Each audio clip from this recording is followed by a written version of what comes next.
আসসালামু আলাইকুম।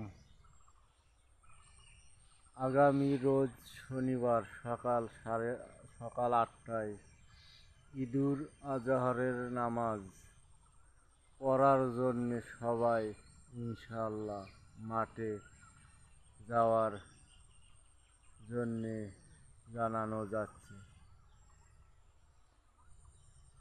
এই মাঠের নামাজ এই 2 দিনের মধ্যে কেউ পাবে কেউ পাবে না, তাই বলতেছি সবাই ইনশাআল্লাহ আশা করি আল্লাহর কাছে সবাইকে, নয় মুরব্বী ছেলে পেলে সবাইকে আমি আশা করি সবাইকে আল্লাহ যান ঈদের নামাজ পাওয়ার জন্যে আল্লাহ বাঁচিয়ে রাখে ইনশাআল্লাহ। সবাই সুস্থ থাকুন, ভালো থাকুন। সবাই আশা করি ঈদের নামাজ পড়ার জন্য প্রস্তুতি নেবেন।